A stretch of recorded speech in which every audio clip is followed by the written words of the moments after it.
I'm Dan Rundy. I'm the Senior Vice President here at CSIS.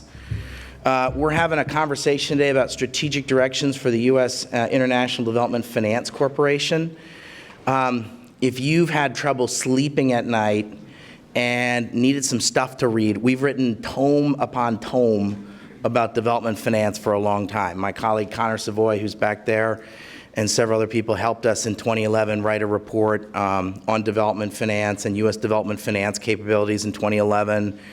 We did a large report in 2016 on called Development Finance Comes of Age. I don't think, it's there are many folks who've had success with the BUILD Act, but CSIS is proud to have made a contribution to helping the BUILD Act happen. But there are a lot of people who are going to be on the stage who I think will, who had a lot more to do with it, and we're proud to have supported them and helped them do it. We're going to need a strong development finance institution, and I've been really pleased with the rollout to date for the new DFI. I think Edward Burrier and David Behegian, I think, are some really excellent leaders. I'm very pleased by the support the Trump administration has given them and the bipartisan support in the Congress. We're gonna unpack the DFI in this conversation, and I think that I want to first thank Romina Bandura for all of her hard work and Owen Murphy. The report, I think, is largely their labors over the last 8 months. We had colleagues go to Tunisia, Guatemala, and Indonesia, Philippines, I think it was, Philippines, and we're going to have case studies that talk about how should we think about the DFI in the context of these three countries, I think later this week, right, Owen? Right? Okay. So, Romina, you're going to come up now, right, and you're going to go through some of the slides? Yes? Okay. So Romina's going to run through some of the highlights of the report. So this is like the Cliff Notes. So if you're not going to read the report, you pay attention to Romina's presentation. But Romina, thanks again for all your hard work. You did a really great job. And so I'll turn the floor over to you.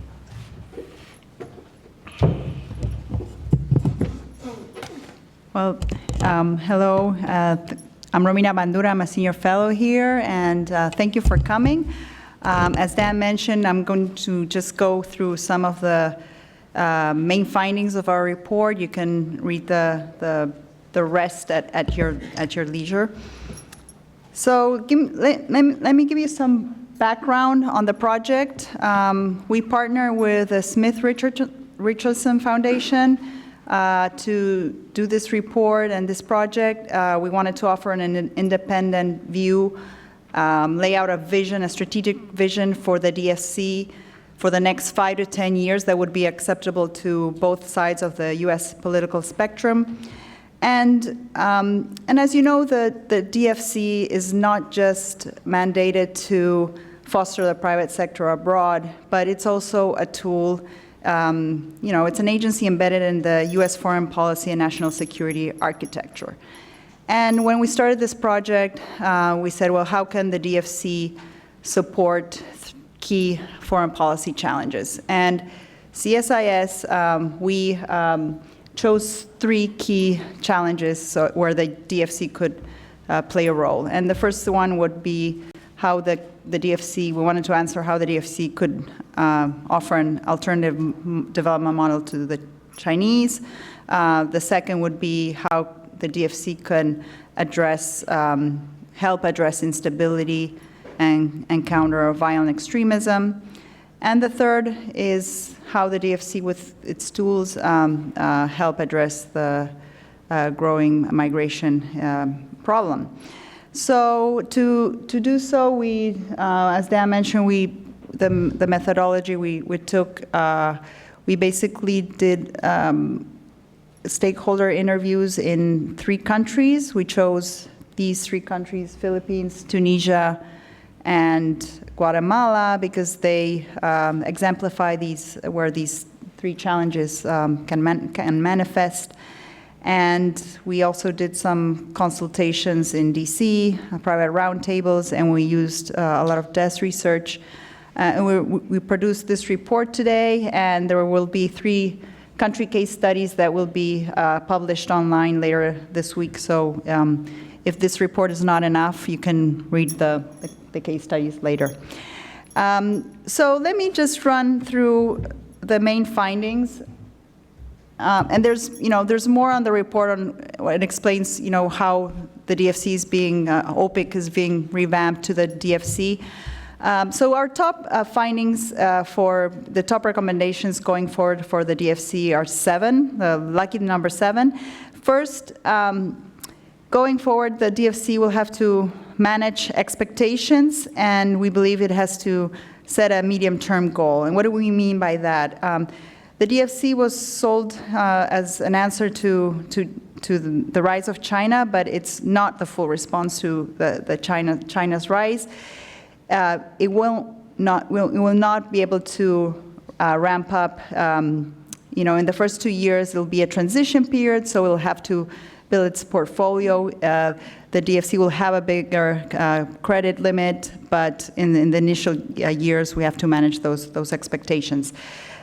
Set goals, what do we mean by that? The DFC needs to be more effective and focused. We believe it has to set some impact goals, commitment goals, and to see what kind of footprint it wants to have and in what type of geographies.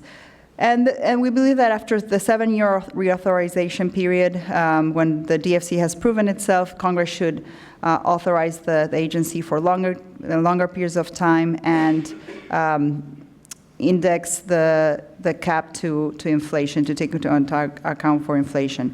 The second, when we approached these countries and we had a bunch of stakeholder interviews, 2 things came out, not as a critique, but they pointed out that the U.S. does development or economic growth and private sector development in an uncoordinated and sometimes the U.S. feels that the U.S. is not present in the country, and that's because some of the deals are small or are scattered, not coordinating with other agencies. So one of the recommendations going forward is to adopt a Team America approach, but not just from the top of the agencies, MCC, state and USAID, and with the DFC, but also the ambassador on the ground has to be like the champion. And the third would be, which is tied to the second one, a lot of the stakeholders don't know, what the DFC does, what a DFI does, what's the purpose, and even officials in U.S. government agencies don't know what the purpose of a DFI is. So creating a strong communication strategy at the beginning to explain, we're here, we're new, we're in business. Also training for different staff in the agencies, and a system of staff secondments would be really important for each agency to understand what the DFC does. The fourth is the agency needs proper staffing. It will have new tools such as equity authority. It's developing a new performance management system. All these new functions will need good human resources. It will have to increase its portfolio, and all this will require different skills and more staff. And what we also heard on the ground is that deals matter when you have face-to-face interactions, and we're not saying that DFC should set up an office in every country that it has operations in, but a system of maybe regional offices, or maybe using some firms, vetting some firms on the ground to source deals for the DFC, or even, we have representatives from IFC, ADB. Why is it crazy to think about an agreement between agencies to share pipelines and source deals that way? The fifth one is related. It's strategically collaborate with allied DFI. So this is a chance for, with new, authorities and the relaxation of the U.S. sponsorship requirement. The DFC can collaborate better with other DFIs, and this doesn't mean just financing, but why not think about, joint training for, procurement officials in country, or in processes, can there be joint due diligence among DFIs, or same documentation, ESG standards, and even as you develop your performance management system, is there a way to harmonize development indicators, impact indicators, and do joint project evaluations? So that's, another area that we think, the DFC could also work with other DFIs. And then the 6th and 7th, they're a little bit more detailed in the report, but the DFC has a chance to really use these new instruments more strategically. There are countries, such as Philippines, that really don't need lending. They have liquid banks, but there are certain, underserved sectors such as, small and medium enterprises or agriculture that are not being served by the national bank. So, the DFC could help through loan portfolio guarantees, which they do with, USAID, the DCA office, or developing, the bond markets to finance urbanization. These are areas that are a little bit more sophisticated. There are another set of countries, low-income countries and low-middle-income countries that have, more needs to do grants, or the whole set of financing instruments that the DFC can offer. But they will also need help from other MDBs to either enact policy reforms and use financing as well.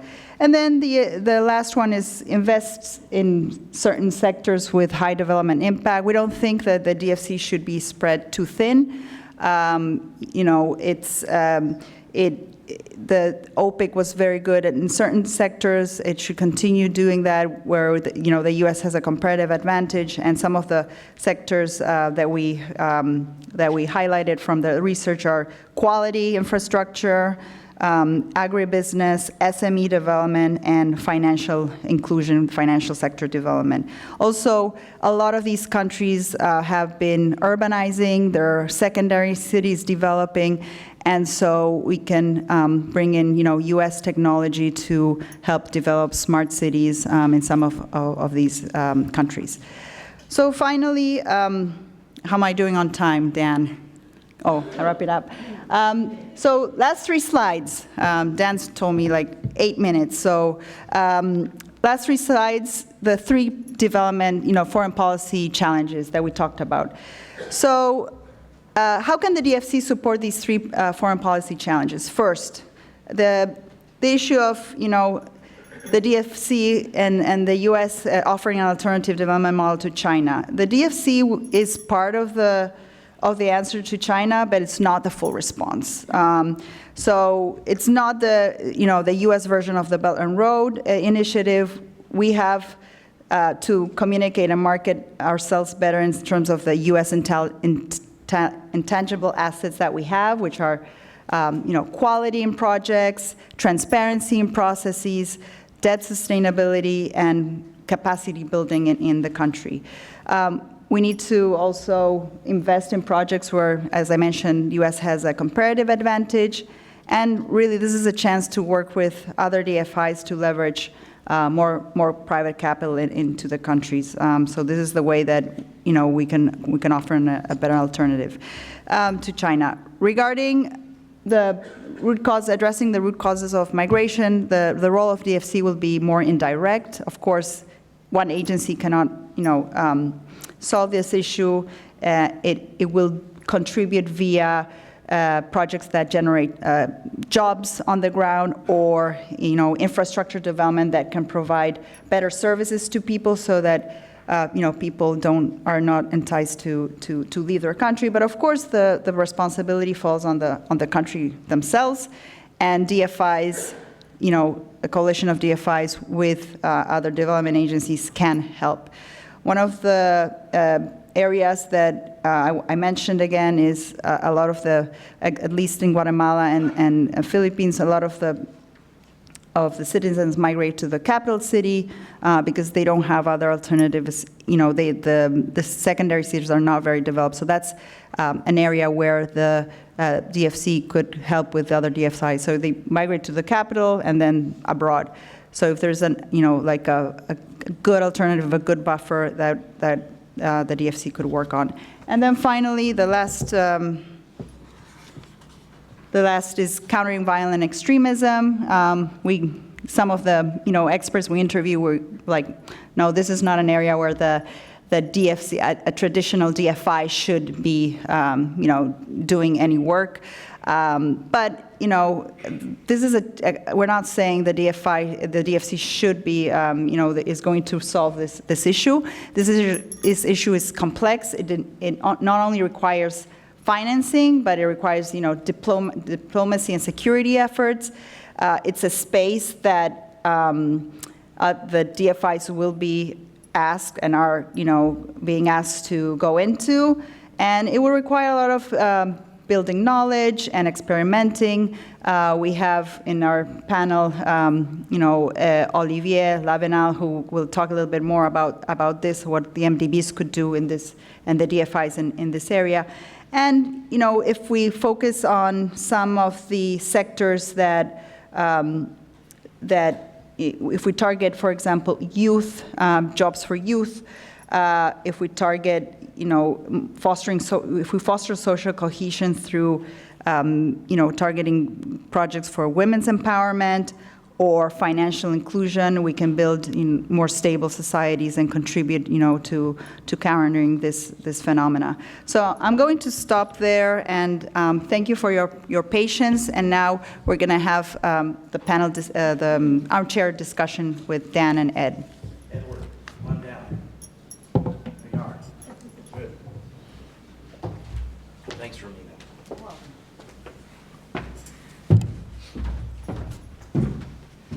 Hey, Edward, so thanks for doing this. Thanks for making time. You're the Chief Operating Officer of OPIC, and in theory, on October 1, the new DFC is going to kick in, but maybe we could talk a little bit about what may or may not happen on October 1 and what that means. But sure. Before we get there,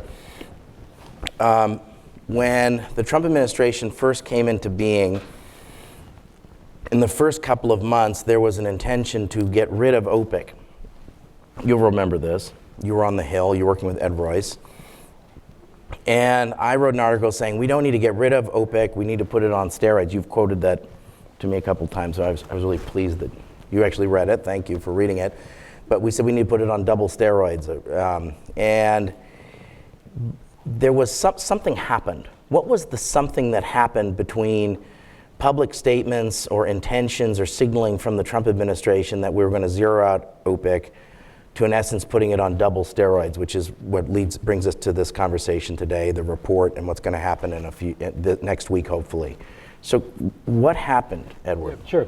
Well, thanks a lot for having me here. I really appreciate it, and there's a lot of great advocates here in the audience, and especially folks like Jim Mazzarella and others that worked with us inside the administration to make this happen.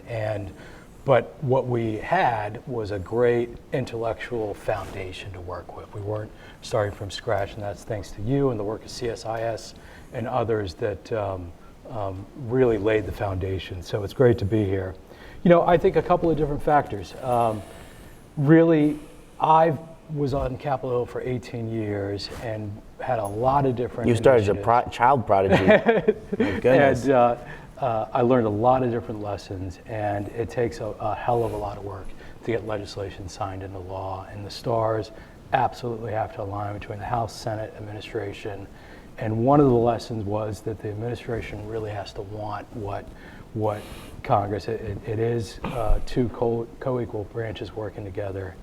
And I think within the administration, OMB had a reorganizing government initiative. NSC was super focused on China, and we were able to come to the table and just articulate how we could help meet both those goals, how moving DCA's program, which is OPIC-like, to OPIC under one roof made a lot of sense. And then just really, between the port in Sri Lanka that really woke up people to what China's doing overseas. And then we had great advocates on Capitol Hill. And all this came together to get us where we So are. let me just put a pin on this issue. I think every member of Congress knows about the port in Sri Lanka.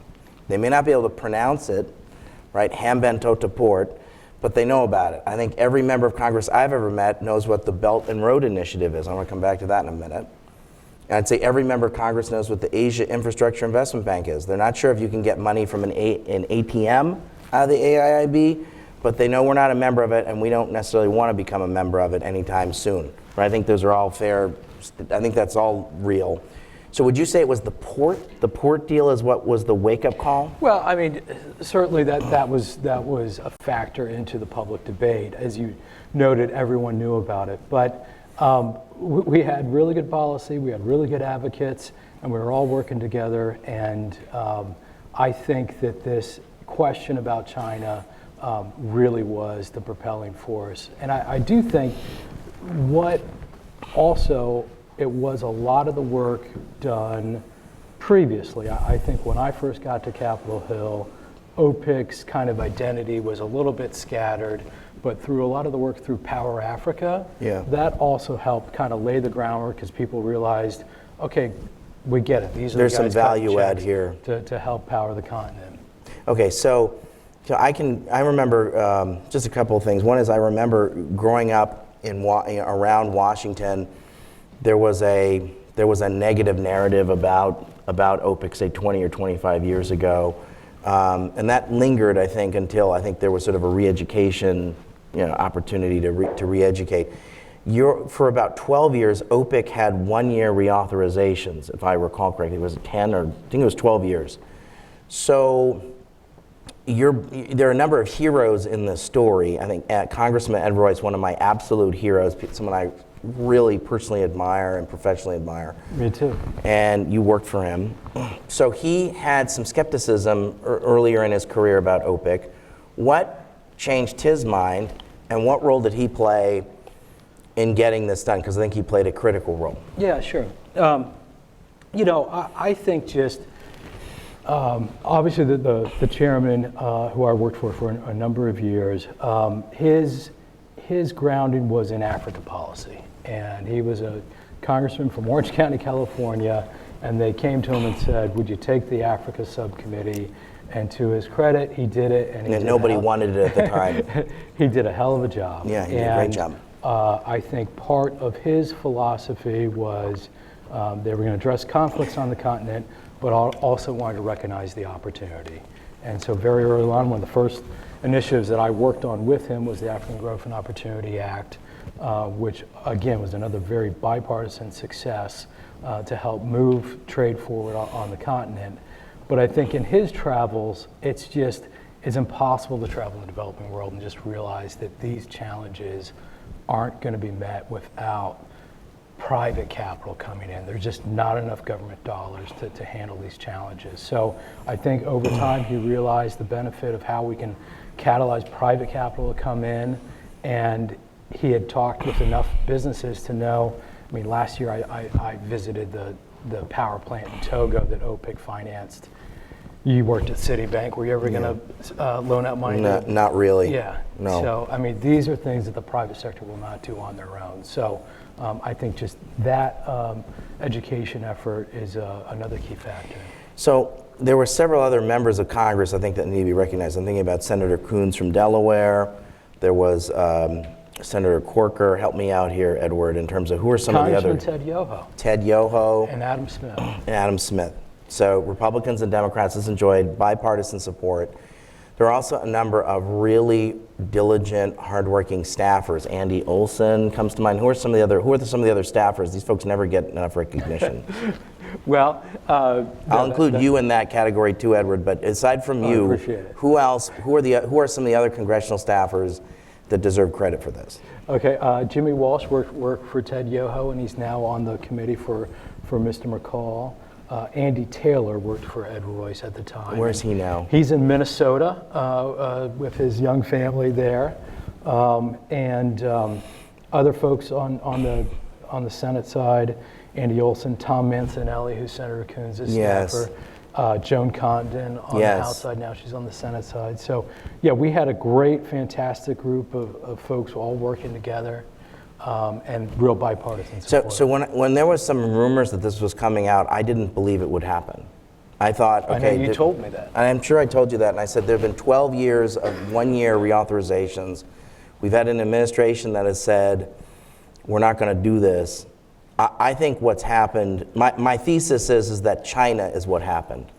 And I think that there's been a hardening of views about China in the last 2.5 or 3 years. Now, the DFC is not only about China, Yep. but I think there's been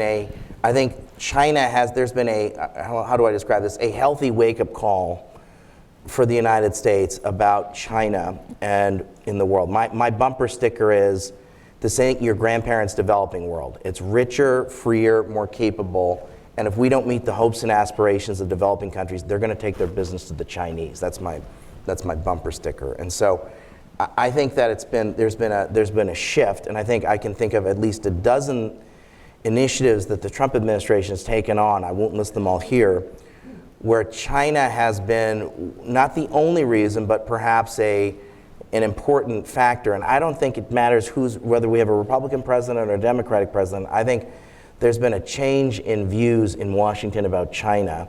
And I think perhaps the Development Finance Corporation has been a beneficiary of that. Maybe that's a way to describe it. But no, I totally agree with you. I've watched the China debate for a number of times, and there is just kind of, as you put it, a wake-up call as to the role that they're working, whether it's in the developing world or elsewhere. But we've all traveled overseas. We've seen the Chinese bring in their own labor. We've seen the Chinese, Not playing by the take away- Marquis of Queensberry rules of development. whether it's sovereignty or you've talked a lot about just kind of the quality and Yeah. the life cycle costs Yeah. and getting that into the debate. And so it really has been a wake-up call across the board. But I think the good news is that I've seen countries really waking up to this. Before it was a constant struggle. I remember being in meetings with Royce and foreign ministers, and he would talk to them about these threats. And it never quite clicked, but now it really is starting to click. But we've got to be there with an alternative. We got to show up. We got to show up. My view is we don't necessarily have to be the alternative in every instance to China, but in a number of instances, we have to help enable an alternative. That Sure. could be the Asian Development Bank, it could be IFC, it could be the global capital markets, it could be the DFC. So I think having a stronger DFC is an important step. You would agree, and I just want to make sure everyone in this audience understands, that the DFC itself is not the only response we should have to the China challenge. Would you agree with that statement? I 100% agree, and I think it is important to realize that the Australian embassy is right across there, and they just had a nice event.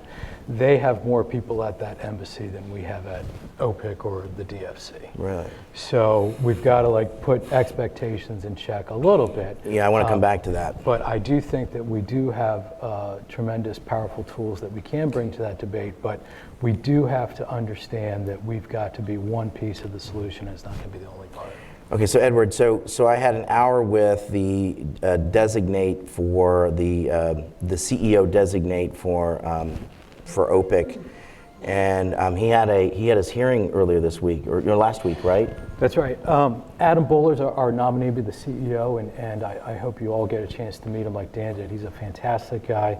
Had his hearing last week, and then it was just announced. I got a phone call right before. He'll be on the business meeting agenda tomorrow, so I'm proud of that. So for people who don't follow the Hill, that's a good thing, right? Yeah, that's a good thing, and that's also lightning speed. So I didn't think that would happen, and I told you that.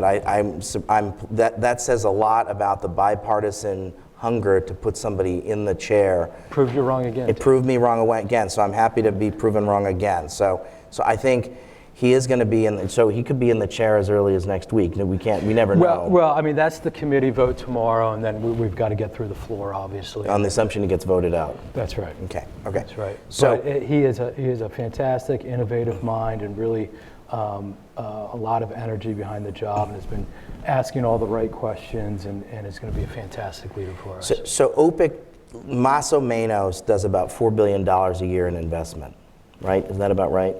More or less, right? Okay. 3.5. 3.5. Let's go. Okay. I'll go with 3.5. So my view is that, given all the effort and all the work over the last several years, my view is I'd like to see OPIC or the new DFC, in not tomorrow, but 3 to 5 years from now, do significantly more than that. That's a tall order. And in the meantime, it's going to be, because there's going to be some slight rejiggering in the countries, or there's sort of an emphasis on countries. There's going to be de-emphasize upper middle income countries and emphasize harder poor countries where the deals are smaller.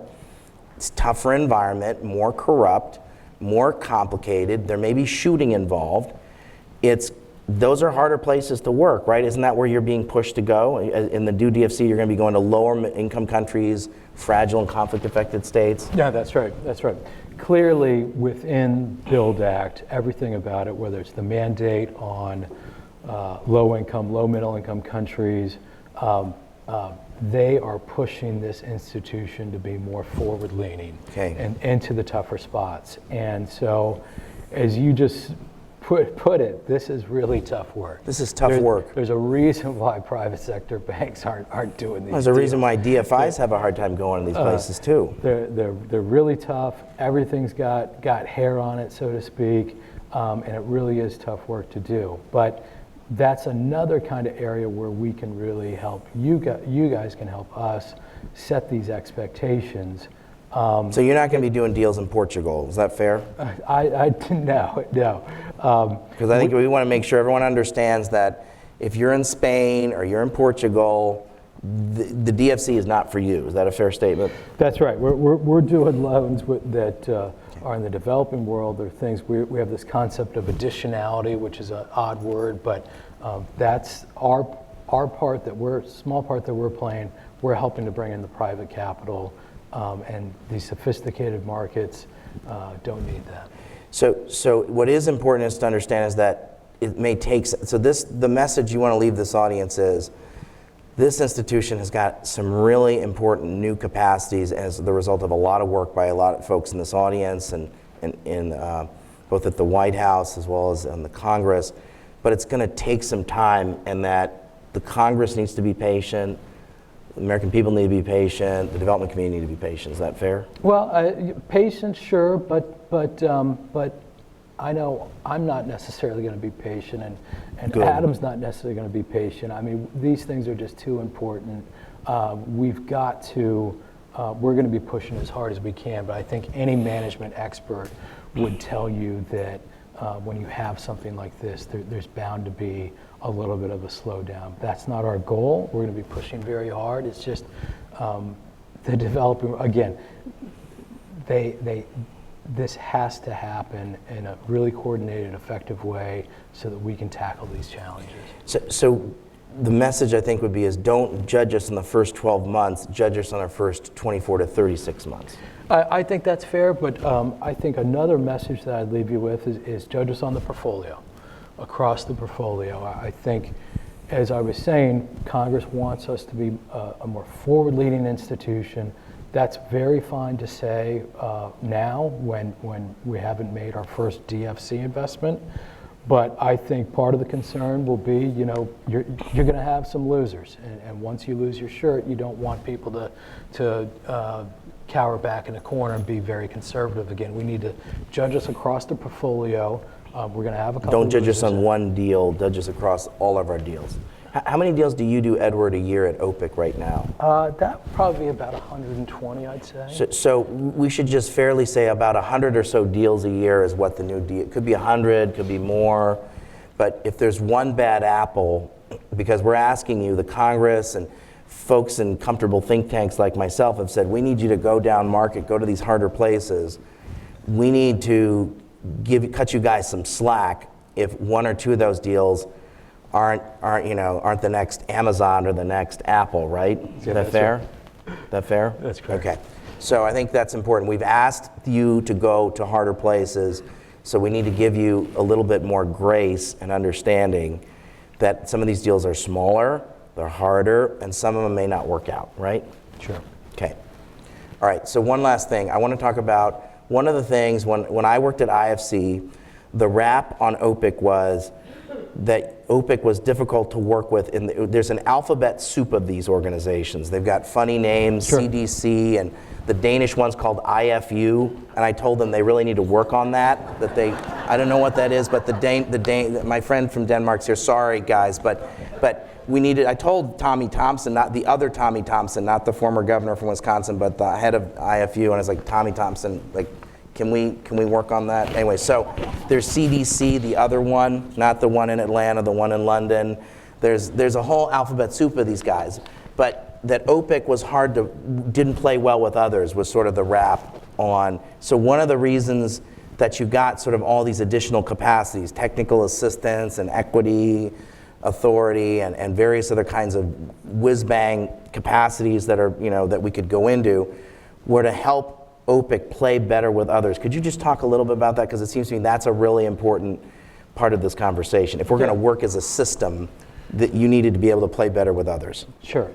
Maybe I'll start kind of with our other government agencies and then go to working with some of the other DFIs. But, I think part of this obviously is going to be the DFC's work with USAID. Administrator Green and AID, they have their private sector engagement strategy, and just with, as you've written about, just all the trends in development are about following this model. I mean, this is the future of how these challenges are going to be tackled. And so if we, the United States, are going to maintain our leadership in development, it's just imperative that these two institutions are working hand in glove. And so we've been working very hard with the folks at AID to identify the folks in the missions that are going to be the point of contact for the DFC, a manual for them so that they know how to contact us, and I think importantly, putting this actually in their performance plans, which is like part of their job. It's literally part of their job description now to work with the DFC. So I think those are some of the things that we're doing with AID. And I think what the secret of Build Act is the flexibilities that are involved. And I think in the past, whether it was state or other US government agencies that would call us up, it would be tough for us to get in the game because we'd have a hard requirement for a US nexus, which would require so much of a US investor. We've got flexibility now on those rules. Those would be the things that would trip us up before. Now, and this is part of the report, this is the key part of your report, is that Build Act puts DFC firmly in our national security architecture, our foreign policy apparatus, so that we've got tremendously powerful tools to bring to the table. And so whether it's our Indo-Pacific strategy with a focus on infrastructure or telecom, whether it's Prosper Africa and certain countries we need to target, whether it's Feed the Future with agriculture, we can really come and put fuel on the fire to help move policy forward. And so that's what I'm most excited about. And then with the allies, the equity tool is tremendously helpful. It is essential. Before that's kind of, because we were the skunk at the party and operating on different terms, this allows us to come on the same exact terms and have greater cooperation with our allies. All right, you all been very patient. Let me take 2 questions from this group, and then we got to go to the other panel. Otherwise, I'll ask questions all day long. Okay, so, this woman here and this gentleman here. Okay, microphone. Name, rank, and serial number. Come on, Sundar. This gentleman here first. Extra credit if you keep your question or statement short. Okay. I will do my best. I had a question on whether or not there was, within that scope of adequately staffing the DFC, if there was a legal aspect to what you were trying to do in terms of building protections in developing nations for those SMEs that are going there. Are they going to have the same sort of legal protections that any SME in the United States would have, i.e. labor law, antitrust protections, encouragement for consumer protection. What's the plan? Name and who you with. I'm Neil Dawson. I'm with American University. Great, okay. And this woman over here, please. We'll just bunch them together.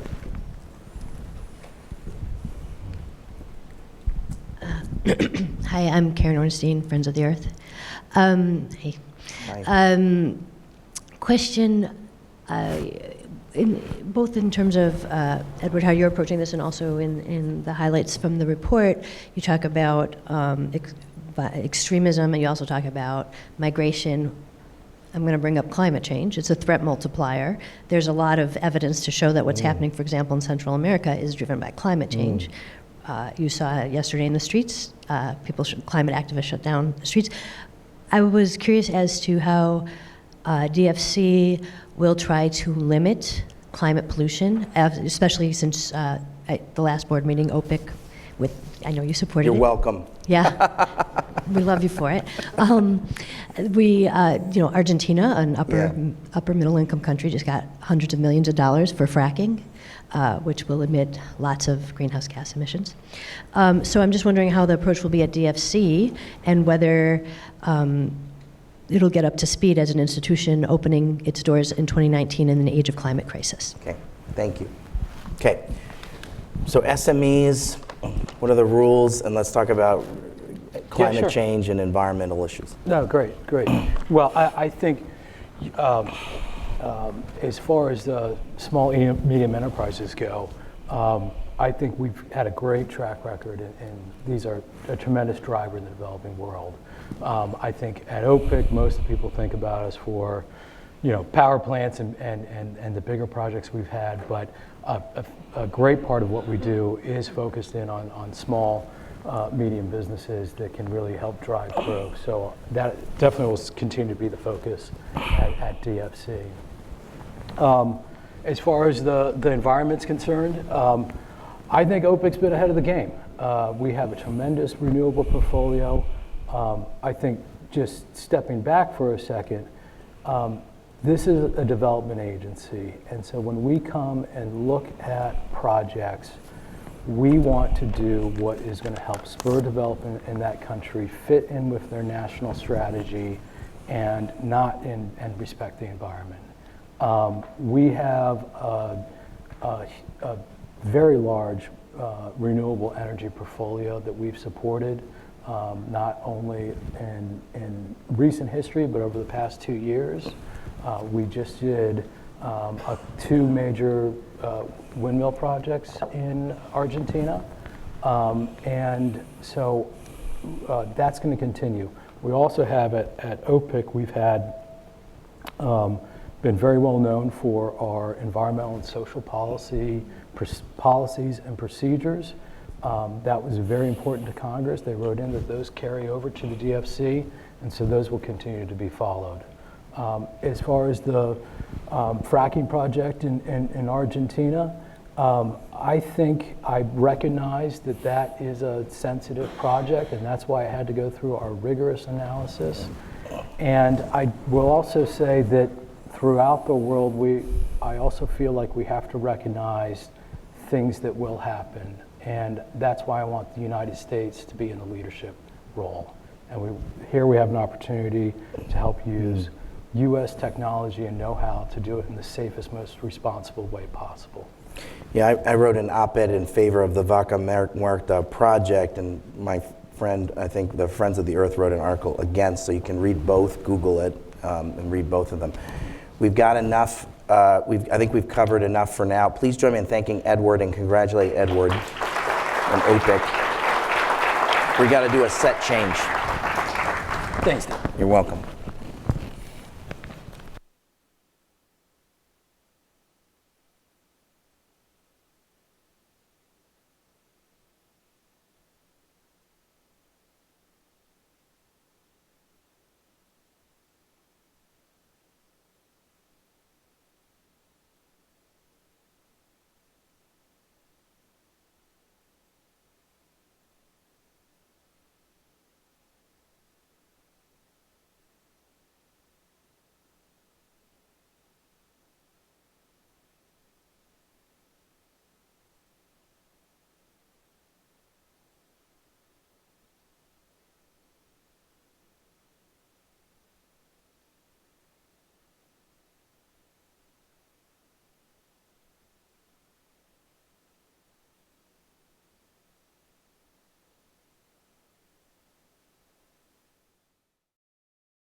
network. I would say Connor is an expert on foreign policy and development finance, and he's also a great writer.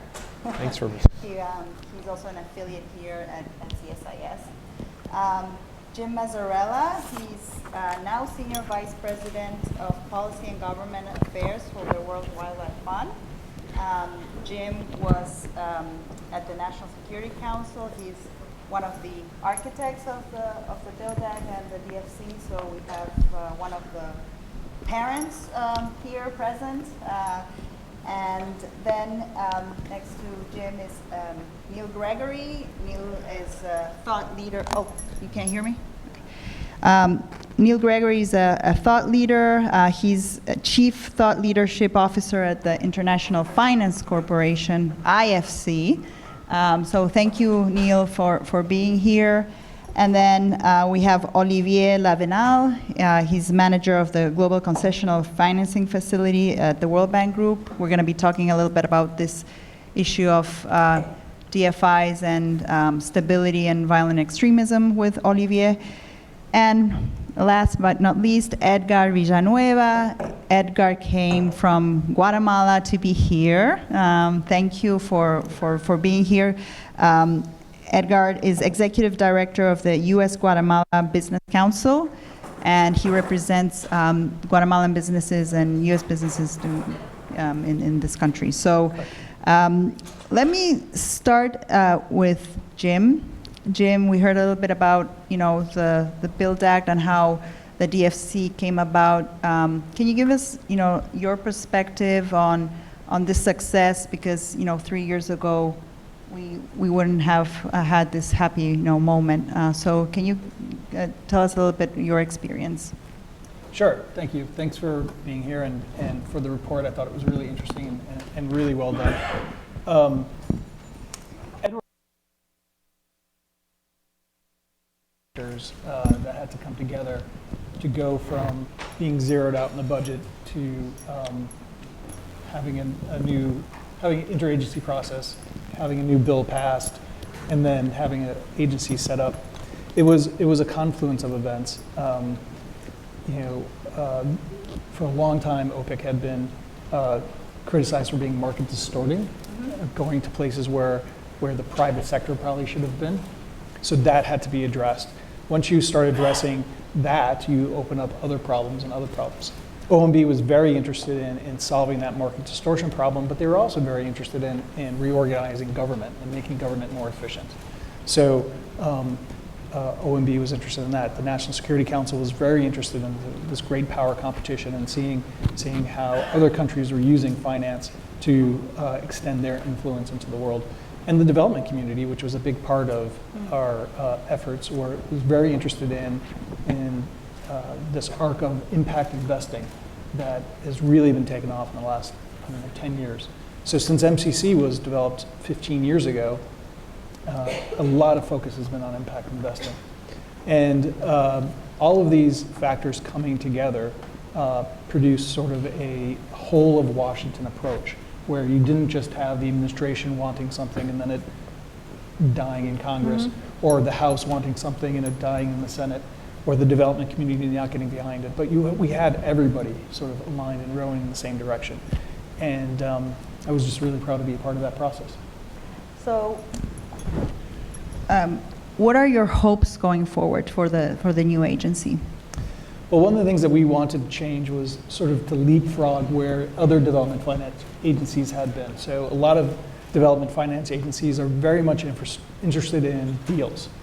We wanted a development finance agency that was interested in development, and interested in economic growth at the lowest levels. And that's why we developed this idea of a chief development officer. So I think my primary hope is that this chief development officer position really become empowered and really be able to shift the landscape and the DFC becoming a leader in impact in the poorest economies in the world, to really help change them and lead the way. And once it's in there, changing the governance structures of some of the deals in these countries so that we can get sort of the really bad environmentally damaging or corrupt deals off the table. And that's going to take a lot of governance, and at some point I'd like to see all of government, the whole USG sort of, and other countries use its leverage to sort of focus on environmentally sustainable, non-corrupt projects that really are what's going to bring economic growth and finally bring a lot of the developing world standards higher. And they're hiring for this chief development officer, so stay tuned. So, Neil, Jim mentioned working with other DFIs. You've also been working. You're from IFC. You've been also working a lot on fragile states. How do you see this, DFI collaboration going forward? Where are some entry points? Is there, in our report, we say, well, maybe, the DFC could establish MOUs with other DFIs to share pipelines? Is that a crazy idea, or what are your thoughts on concrete things that others can do together, not just high-level announcements? Thanks. So, first thing I would say is, welcome to the family. I think there is very much a network of development finance institutions that do collaborate as much as we compete with each other. And I think DFC can through this new structure, leapfrog to be one of the larger members of that network, and so can play an influential role. And I think all of these development finance institutions are being pushed to go into the harder places. And what you find there is that there isn't so much a shortage of capital, but a shortage of investment opportunities. And so, I think we've been very honest in our conversations along the way to say, if you just add another DFI chasing the same deals in the same difficult places, it's not going to add any value for anybody. So where I think the opportunity is to actually expand the pie, have a bigger pool of investment opportunities for all of us. So for me, I would think less about sharing of investment pipelines than to focus on what you do actually upstream of the project pipeline. And again, thinking about this whole of US government approach, what can you do in partnership with the Millennium Challenge Corporation, in partnership with AID, to actually pursue the policy reform, the regulatory reform, bring in new investors, really put the pieces together to actually create markets and create investment opportunities. And that is where I think we can do a lot of collaboration.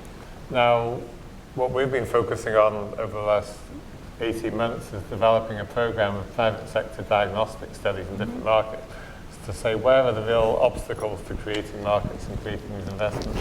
And these are studies which we will share with the other DFIs and can provide a starting point for sitting down and saying, okay, there are multiple constraints here, what can you do, what can we do, so that collectively we open up these investment opportunities. So that's one example. And a second example I would say is really leveraging on the very strong sort of technological base that you have in the US. I think one thing which the US economy has to offer to the world is very strong technology capabilities. And what's really going to create new markets and new opportunities in these very difficult countries is technological change. We've seen that with solar power in Africa, just to give one example, where I know OPIC has co-financed the scaling solar program in Zambia, which delivered power at lower costs than even thermal power can now in Africa. And this is opening up huge opportunities to provide power to the remaining populations in Africa who don't have access to power and natural thermals, but more private sector development. So I think by bringing the things which the US can bring, which adds value to what DFIs can do, and working to expand the pool of investment opportunities in these difficult markets, I think there's a lot of opportunity for good collaboration. Thank you, Anil. Edgar, let me turn to you now. If I tell you DFIs and migration, what do you see what can they do in that area? Is it something that it's disconnected in terms of Guatemala? How do you see a DFI fostering job creation or economic opportunities? How do you associate those words? Well, I believe that they're very much associated. I think there's a big role that DFIs can play in in impacting Guatemala in a way that generates opportunities. Currently, my opinion is that we are throwing darts at a 3-mile board, and we're trying to hit the target every single time. So we're doing things all over the board that might not be coordinated, that might not be making a lot of sense. This is a good chance for the DFC to come in, and I think that it goes to the Team America approach. Try to first clarify its own objectives and priorities, and then reach out to other DFIs that have a little bit more experience, maybe in markets like Guatemala, to try to do something together. And I don't mean together that they should always be hand in hand, and that the US DFC should always be good at playing with each other, with others. But I think there needs to be at least some type of coordination that impacts something big. I think it's very diluted right now. There's also, I think, a chance to have a conversation on where we're investing. I think the report puts it very well in where, who, with whom, and why are we going to invest in something. Because, to give you an example, right now, a lot of the development projects are focused on the Western Highlands in Guatemala. It is very difficult to bring big investments to the Western Highlands. You will invest in the Western Highlands for several years before you're making an impact. I think that the report is very important at making a case that intermediate cities might be a place where you can invest and where other DFIs are also willing to go. So what are some sectors that are that could be, potential absorbers of employment for youth in Guatemala, in your view? The report points out 3 that I think are important. Agro-processing, I think there's one with SMEs and another one with investing in intermediate cities. I think there's opportunities also in the agro-industrial sector, in construction, especially big infrastructure, but also apparel, light manufacturing. I can see also a market for services and tourism and BPOs. It's going to be a challenge, right? The Team America approach, once again, is very important to try to focus in a priority. And I think there's a big role for the governments and the countries also to create certain conditions that can really increase the impact of someone coming in and investing. The weakness of the rule of law in Guatemala right now is something that impairs a lot of opportunities for investment. So I think there's a parallel job that the government partners need to do in order to really raise the profile and for these different areas that might be of interest to really make an impact. The current administration is not doing new investments in Guatemala or the Northern Triangle due to the challenge of migration. What are your thoughts? Is that the right approach? What are the consequences of that decision? I think that we have more creative ways to address the migration issue.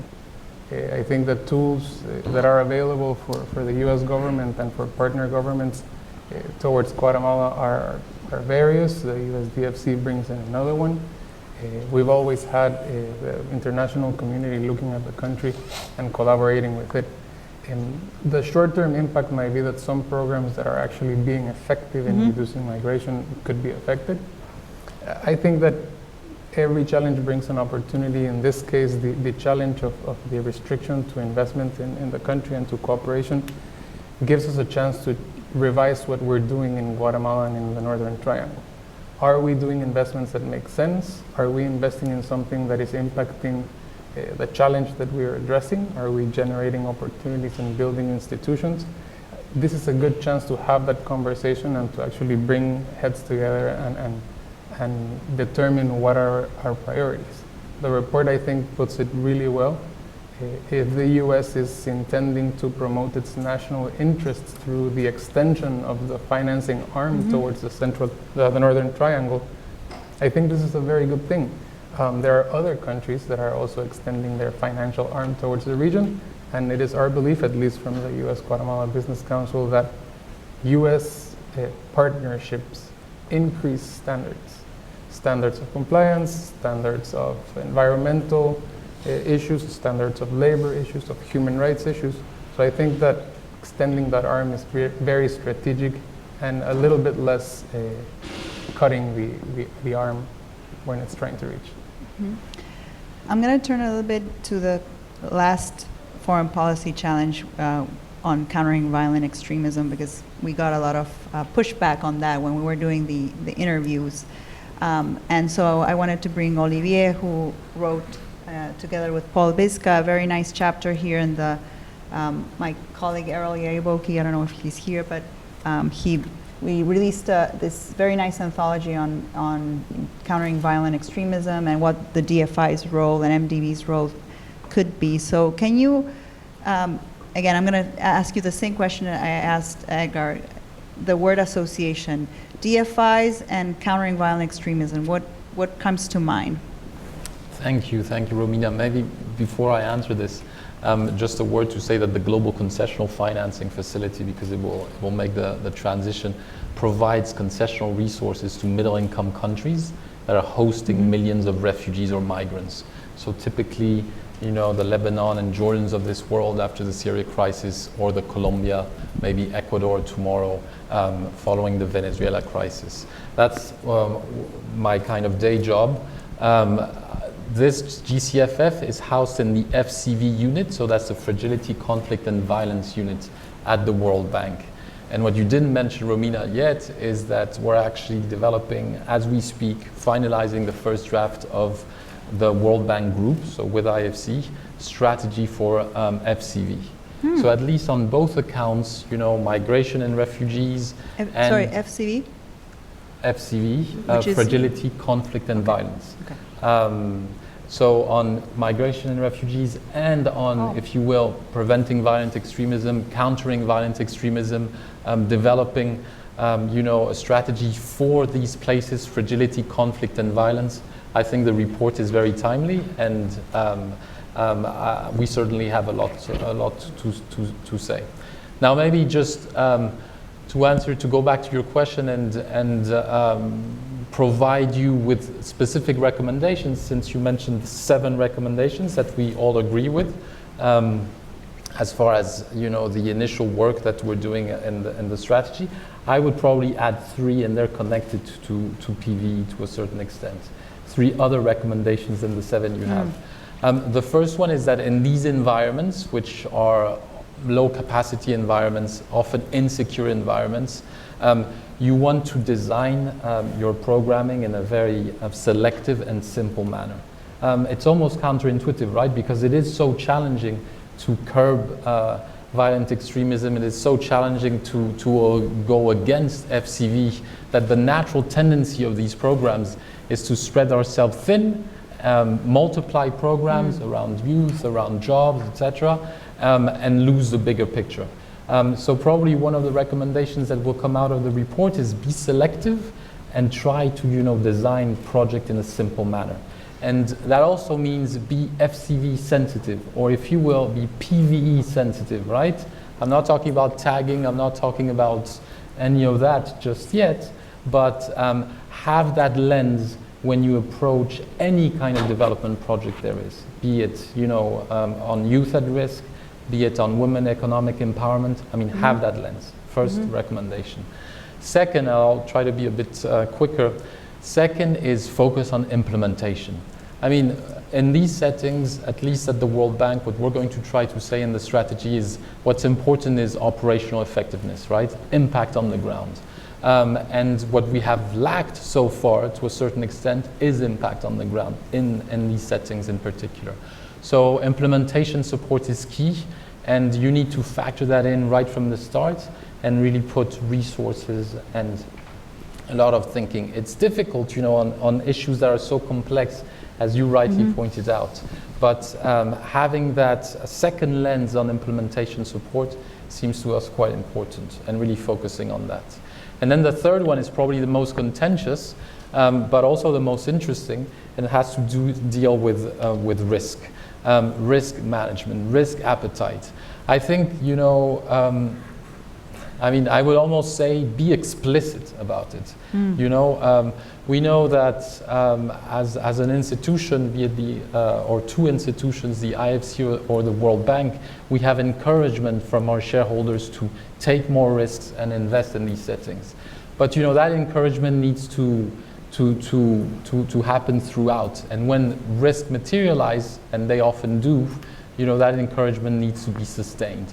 So I think that as you are launching this a new organization, you may want, and just as we're trying or thinking about doing it in the FCV strategy, to be very explicit about the tolerance to risk, because at the end of the day, on these issues like preventing violent extremism, like, you know, fragility, conflict, and violence, it's about creating an alliance, one of your recommendations, and making sure that, you know, everyone stays the course. Do we have the right staff to do that? You know, that's a very good question. And I will make sure not to answer it, that's for sure. I think that there are a number of questions that it raises. First, you're right, is a skill mix. Second is the incentives of staff to actually go there. Third is our footprint, and they're all linked, right? In the strategy that is coming out as far as the draft in the next few weeks that you will be able to input, we look forward to that because that's not the final version. There's a whole section on personnel, on staffing. And you know, just between us, just the few of us, there has been actually the most interesting debates and the most passionate debates because everyone is interested by it, right? From staff themselves to vice presidents, to the president of our institution, everyone has a view on this. Everyone acknowledges that we need to do more and that in these specific settings, it's not an easy, an easy piece of work. But there are ideas, you know, nearby locations to these most FCV locations, deployment of staff, FaceTime. So we're working on it. Stay tuned, but definitely we wouldn't want to make any very specific recommendations at this stage. Okay. Connor, I'm going to turn to you. You've written a lot about development finance, blended finance. You were also you know, instrumental in making this happen in the DFC. So, yeah, you're humble. So, can we talk a little bit about go into more in the weeds of the, you know, the new instruments that the DFC will have, and how do you see the DFC using this new enhanced toolbox to really create, you know, impact in different, you know, settings? Sorry, it's a very generic question, but. Thanks, Romina. And first, let me say congratulations to you and the team here. I think it's a wonderful report. I think you really tease out a lot of good ideas and directions for the DFC, and I think it's very timely, obviously, as we come up to the opening. So I think, you know, the toolkit itself, and I think this is one of the areas where, you know, people on the Hill, when they wrote this, Jim and others in the administration, when they were looking at OPIC and how you could enhance it, really focused in on the authorities and how you could give OPIC, or what would become the Development Finance Corporation, much more flexible instruments. And that's one of the areas where OPIC had really struggled, in that it really had sort of one product, senior secured debt. It needed, you know, it was very limited in what it could do. It also has political risk insurance and a few other guarantee type products, but that was really what it could do.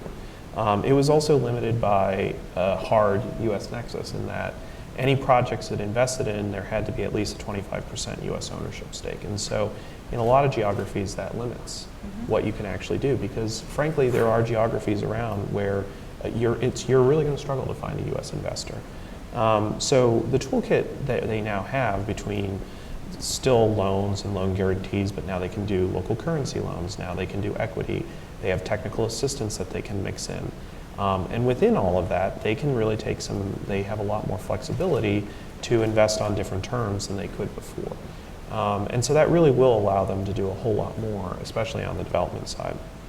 And I think on the development mandate side, there's a very clear mandate from Congress in the BUILD Act that this is a development agency. It's not simply a private sector investment focused arm. And so there's OPIC has set a clear target. They want to be in the lower income countries, they want to be in lower middle income countries. They have heard that. These tools will give them that ability to do that. And I think there's two ways, both of which have been touched upon by Neil and by Olivier, but the first is on risk. The tools that they get, that they have now, will allow them to help potentially de-risk deals more than they could in the past. That means they could, for example, take the currency risk off the table in a potential investment by using a local currency loan, and allowing other funders or investors who are required to invest in US dollars to come in. They can also use technical assistance if that's something that could make a deal better, improve the governance structure, that could, for example, that could attract additional highlight.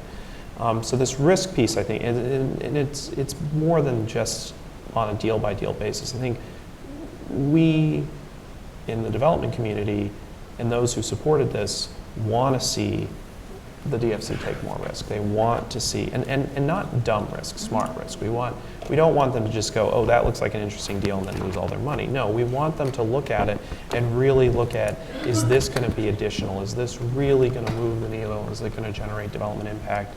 And I, for one, think that there is a lot more appetite, but it is still a question that I think is left largely unanswered at this time.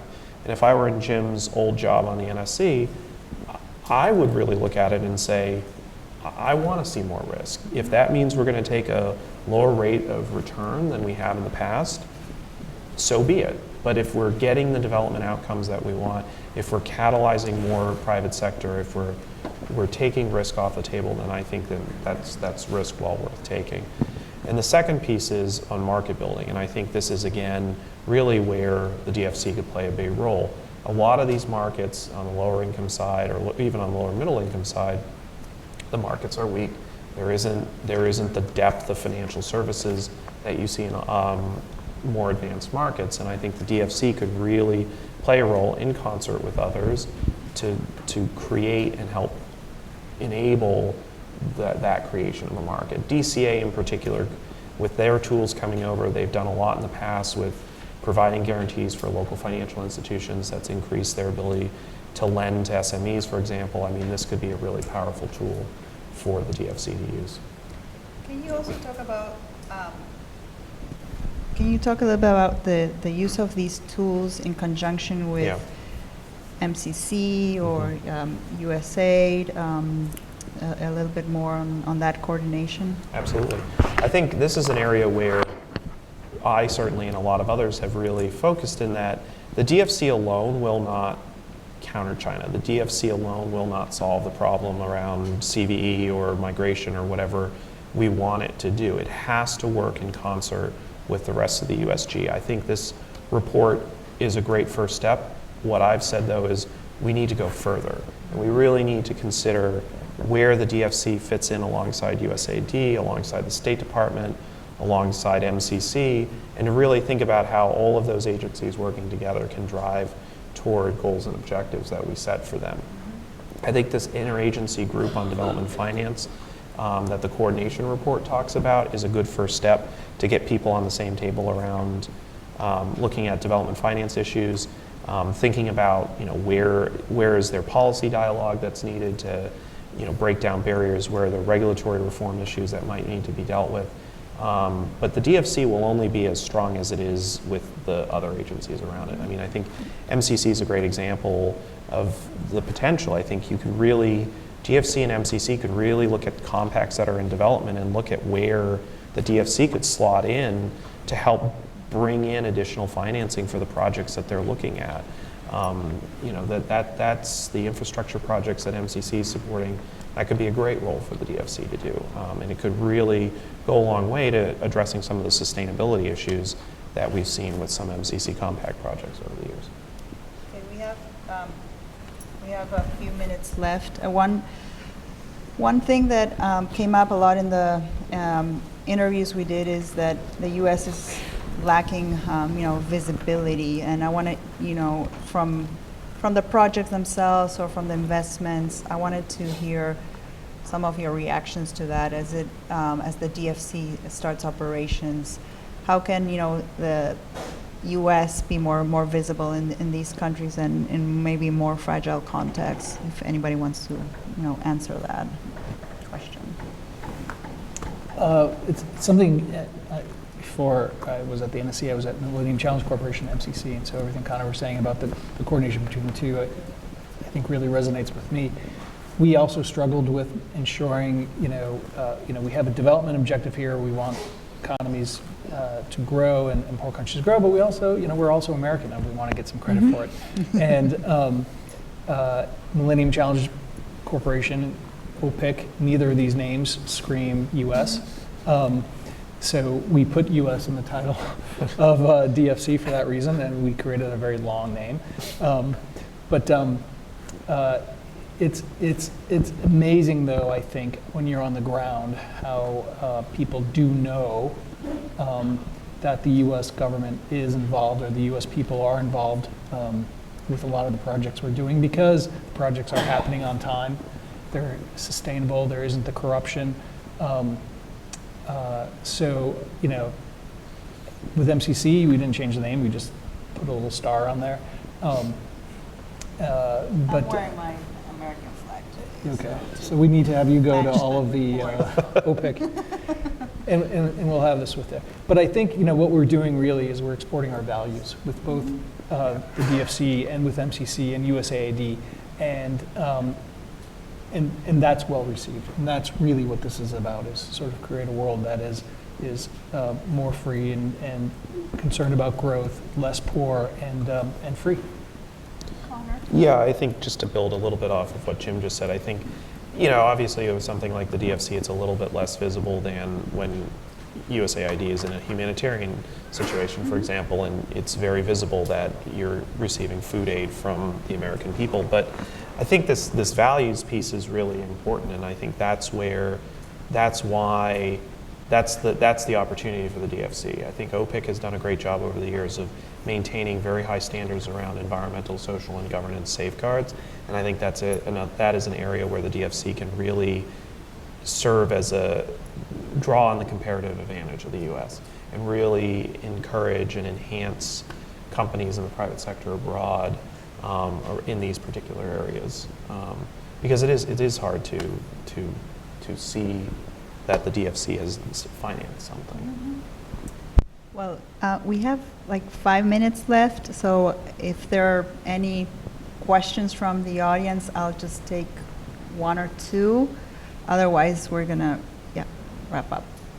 Yes, the gentleman here. A microphone, please.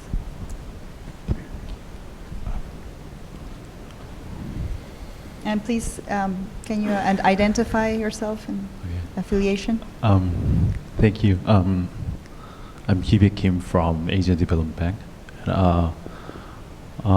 Actually, U.S. has been playing a leading role in global development arena for a long time, and Bretton Woods system was dominantly played by U.S. and Western countries, and even in Asian Development Bank, U.S. is playing a leading role.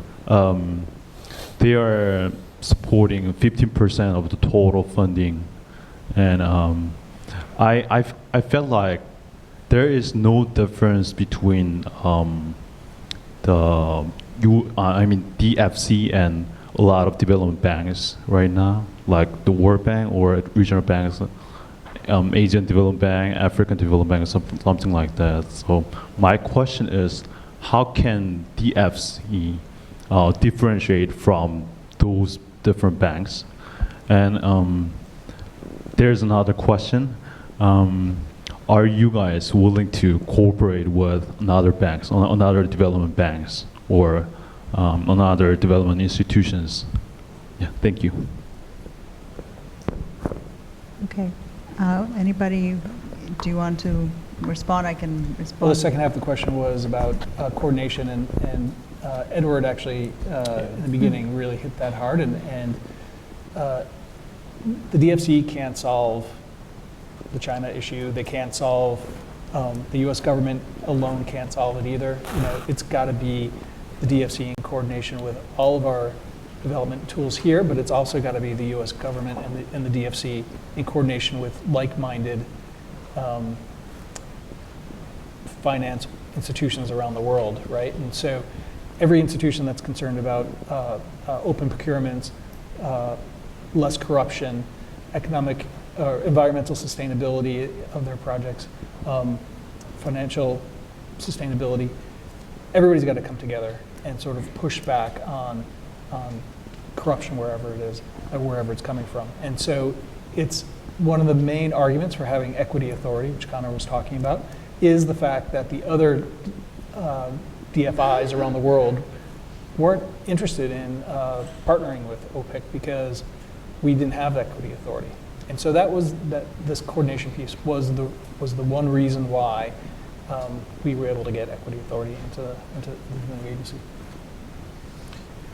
Yeah, I don't have much else to add other than I do really think, I mean, Edward and the other leadership at OPIC and what will become the DFC have been very clear that they want to find ways to work more closely with the multilateral development banks and with the other DFIs. You know, Jim's right, you really can't do much of this by yourself. Just as they need to cooperate with the other US development agencies, they need to cooperate with the broader And the development. first question? Yeah. Well, I think we also talked about, you know, U.S. values and also the technology and our expertise in the financial sector.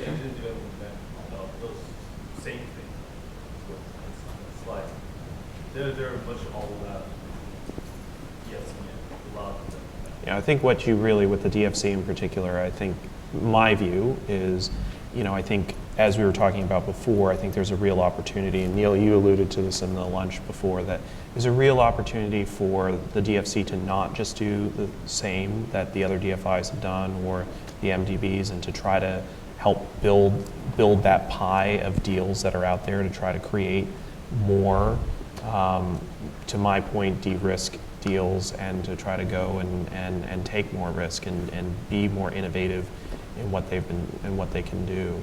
I think that's the way. That's where it can really differentiate itself. I don't know if anybody wants to. Okay, so we're right on 3:30. So thank you very much for coming, and please thank our panelists.